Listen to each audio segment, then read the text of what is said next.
In order to understand Cuba, you must go back in time to unpack its history and the role that organized crime had in shaping it. Havana in the early 20th century, a city of dreams, decadence, and danger. Beneath the dazzling lights of its casinos and cabarets lurked a powerful force pulling the strings, the Italian Mafia. How did they build an empire in Cuba, and what brought their golden age to a dramatic end? In this video, we'll uncover the rise and fall of the Mafia's influence on Cuba. Before we get started, subscribe to the channel to learn more about history and the events that shape the world around us.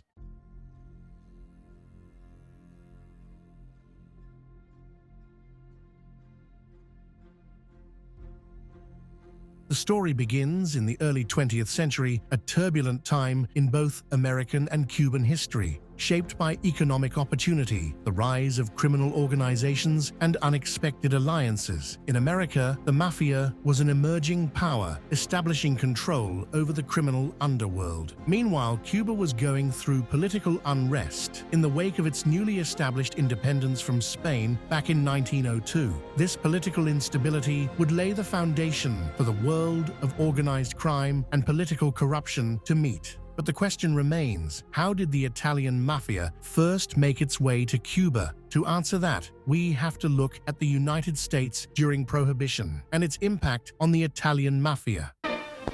World War I is over, and so are America's days of legal alcoholic drink.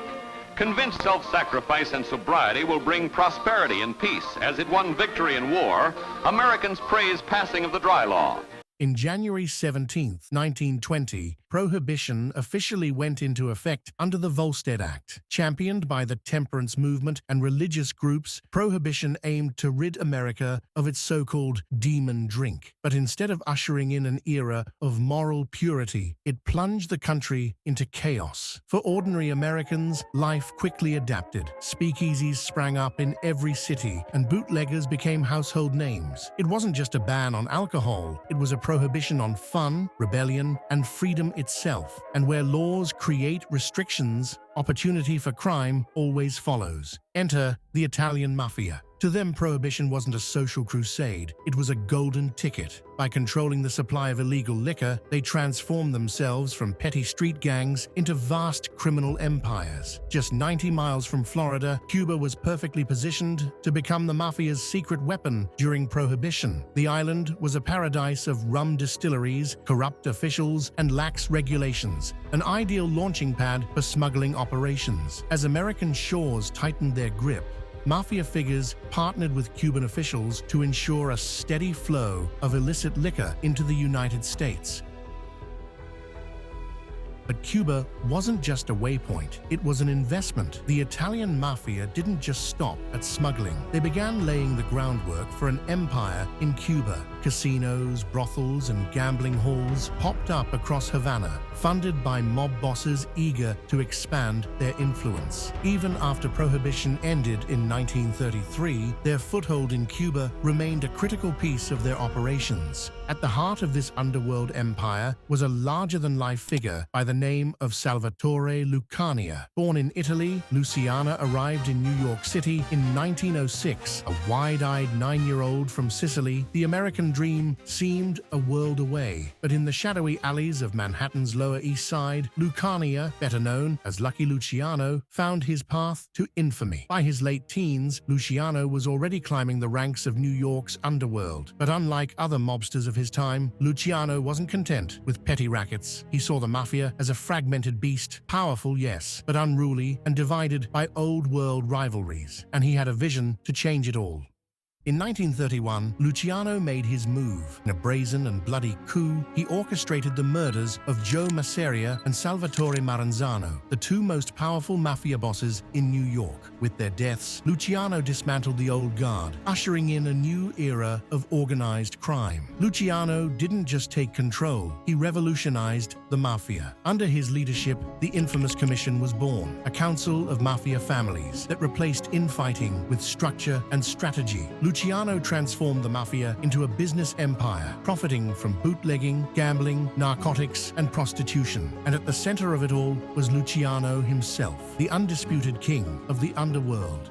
But even kings have enemies. In 1936, law enforcement finally caught up with Luciano. New York prosecutor Thomas Dewey built a case that linked Luciano to a vast prostitution ring, accusing him of profiting off the exploitation of women. Though Luciano denied the charges, the evidence and witness testimonies proved damning. He was convicted and sentenced to 30 to 50 years in prison. For many, it seemed like the end of Luciano's reign. Yet Luciano's influence was not so easily extinguished. Even behind bars, his name carried weight, and his empire continued to operate. And then, World War II offered an unlikely chance for redemption. In 1942, German U-boats were sinking American ships along the East Coast, and fear of sabotage loomed large. Desperate for help, the US government turned to an unlikely ally, Lucky Luciano. Luciano used his mafia connections to secure the docks, providing intelligence that kept America's war effort moving. In return for his cooperation, Luciano received a reduced sentence, but with one catch. In 1946, he was deported to Italy and exiled from the empire he had built.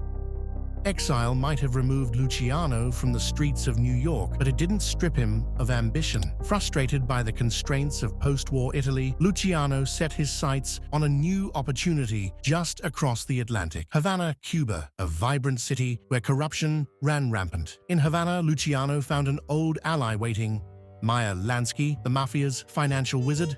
Together, they saw in Cuba a chance to create a new empire. With its thriving tourism industry, lax regulations, and corruption, Cuba offered the perfect setting for the Mafia's next chapter. Luciano's arrival in Cuba wasn't just about business, but about reclaiming power. For Luciano, Havana was more than a refuge. It was a stage, a chance to remind the world that he was still a force to be reckoned with. But how did Cuba's existing political atmosphere set the foundation for the Mafia's expansion into the nation? What alliances were formed to pave the way for one of the most important periods in Cuban and mob history?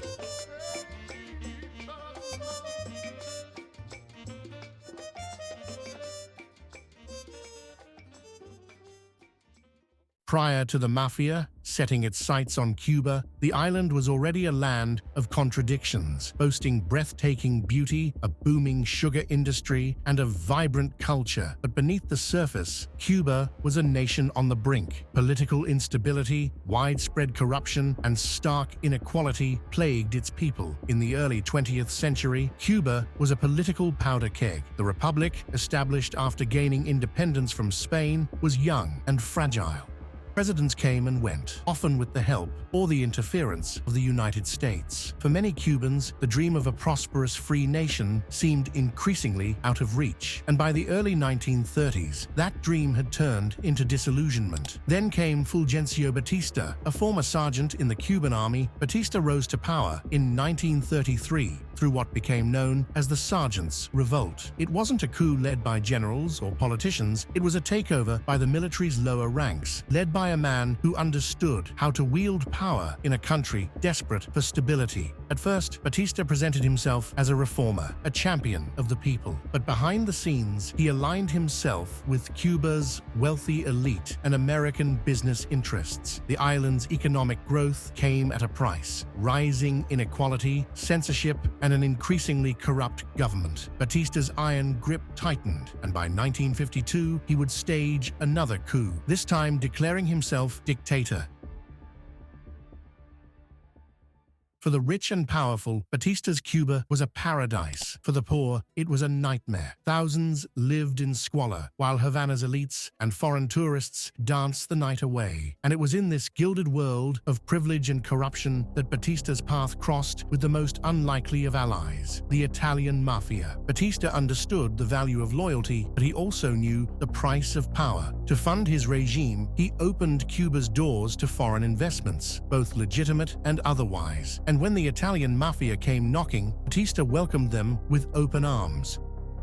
Through Meyer Lansky, a trusted figure in the American and Italian Mafia, Batista struck a lucrative deal. In exchange for generous bribes, Batista granted the Mafia free rein to operate in Cuba. Casinos, nightclubs, and luxurious hotels were handed over to mobsters eager to expand their empires. Batista even passed laws to protect their interests, turning Havana into a playground for criminals, tourists, and gamblers alike. Alongside Lucky Luciano, Meyer Lansky was another key figure in the Mafia's expansion into Cuba. Born to a poor Jewish family in Poland, Meyer Lansky grew up on the same New York streets as Luciano. The two forged a bond that would change the criminal world forever. Where Luciano was the visionary, Lansky was the architect. He wasn't just a mobster, he was a financial mastermind. Lansky understood how to turn criminal enterprises into legitimate-looking businesses. And in Cuba, he saw an opportunity to create a gangster's paradise. Under Lansky's direction, Havana's casinos became more than gambling dens. They were elite destinations for the world's wealthy. Lansky even convinced Batista to take a cut of the profits, ensuring government cooperation while solidifying the Mafia's grip on the island. In December 1946, Luciano and Lansky hosted the infamous Havana Conference at the Hotel Nacional. It was the first major Mafia summit since the end of Prohibition, a gathering of the most powerful mobsters in the world. The agenda: to divide territories, resolve disputes, and approve new ventures, including the expansion of the drug trade. With Luciano at the helm and Lansky managing the finances, the Mafia had never been stronger. But their growing success in Cuba would also draw attention they couldn't afford. Luciano's time in Cuba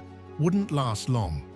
Under pressure from the US government, Cuba expelled him in 1947. But by then, the Mafia's roots in Havana were already deep thanks to Lansky's meticulous planning. The question is, what happened next? How did this empire thrive and ultimately fall under the weight of revolution? Havana, in the 1950s, was unlike anything the world had ever seen. But what did this Mafia-controlled empire truly look like at its height? At its peak, the Mafia's grip on Cuba extended far beyond the casinos. They controlled hotels, restaurants, and even sections of the Cuban government. Meyer Lansky, known as the mob's accountant, oversaw operations worth millions of dollars a year, all while maintaining a luxurious lifestyle in Havana. But this golden age came at a cost. The Mafia's deep ties with Batista's regime created resentment among ordinary Cubans who saw their country being sold off to foreign interests. Beneath the glamour, tension was brewing, a storm that would soon change everything.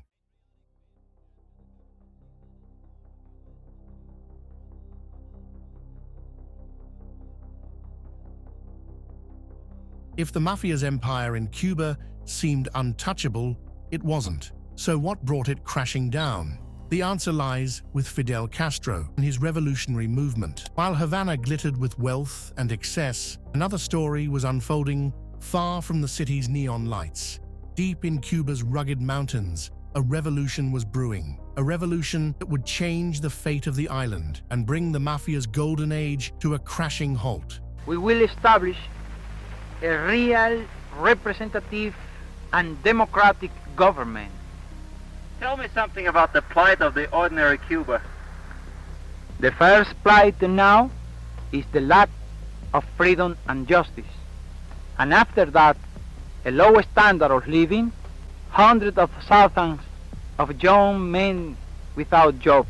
But Cuba is a rich country with a wonderful future if we only have good governments. Fidel Castro was no ordinary rebel. A young lawyer with a sharp mind and fiery rhetoric, Castro emerged as a voice for the Cuban people, denouncing the corruption and inequality that had defined Batista's regime. His message resonated with those who had been left behind: farmers, laborers, and students who saw in Castro a chance for justice. In 1953, Castro launched his first strike against Batista's government with an attack on the Moncada barracks. The assault failed, and Castro was captured, tried, and imprisoned. But instead of silencing him, it gave him a platform. His courtroom speech, "History will absolve me," turned him into a national figure. After his release, Castro regrouped in exile, recruiting a loyal band of revolutionaries.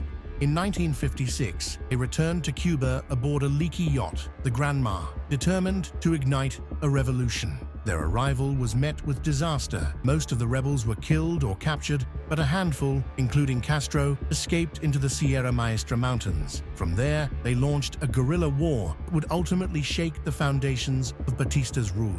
While the revolution simmered in the countryside, Havana remained oblivious. Under Batista's protection, the Mafia thrived, raking in millions from casinos, drugs, and prostitution. For Batista, the Mafia's money was essential to maintaining his grip on power. For the mob, Cuba was a paradise, profitable and untouchable. Figures like Meyer Lansky believed their empire in Cuba was secure, but cracks were forming. Batista's increasing reliance on repression alienated his people, and Castro's forces were growing stronger by the day. By late 1958, Castro's guerrilla war was no longer a nuisance. It was a full-blown revolution. Batista's soldiers, poorly trained and demoralized, began to defect. Meanwhile, Castro's forces won the hearts of the Cuban people, promising a new era of equality and independence. While Batista lived in luxury, Castro's forces were advancing toward Havana. On New Year's Day, 1959, the inevitable happened. Batista fled the country, taking millions in stolen wealth with him. Often the mecca for gamblers sees the jackpot payoff of a political long shot. Bearing 26th of July banners, joyous followers of Fidel Castro sweep triumphantly through the Cuban capital hours after their rebellion had toppled the regime of Fulgencio Batista.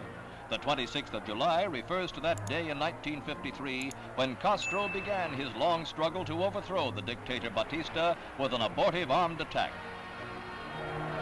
With Batista in flight to the Dominican Republic, the celebrating soon turns to mob action and looting. Gambling machines get the axe.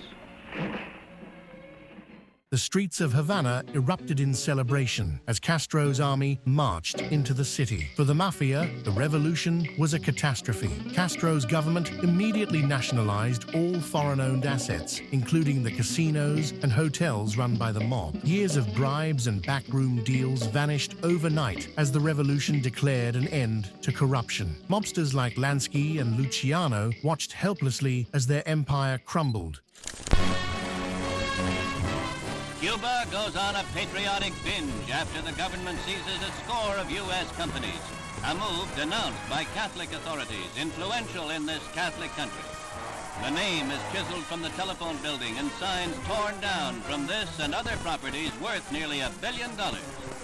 Some fled the island with whatever they could carry. Others, like Lansky, lobbied U.S. politicians to intervene. But the Mafia's golden age in Cuba was over. Castro's rise to power didn't just mark the end of Batista's dictatorship. It marked the end of an era for the Mafia, a harsh reminder that even the most powerful empires can crumble in the face of revolution. The Cuban Revolution wasn't just a blow to the Mafia. It was a wake-up call for the world. In the ruins of Havana's casinos, a new Cuba was born, one that rejected the greed and corruption of the past, for better or for worse. But for the Mafia, the dream of a Caribbean empire was gone, and the fallout would ripple across the criminal underworld for years to come. The story of the Italian Mafia in Cuba is one of ambition, corruption, and consequence. It's a tale of how greed can shape a nation. Today, the ruins of old casinos stand as a reminder of Havana's complicated past. What do you think? Should the Mafia's time in Cuba be remembered as a golden age of glamour or a dark chapter in the island's history? Let us know in the comments below, and make sure to subscribe to the channel down below for more videos like this.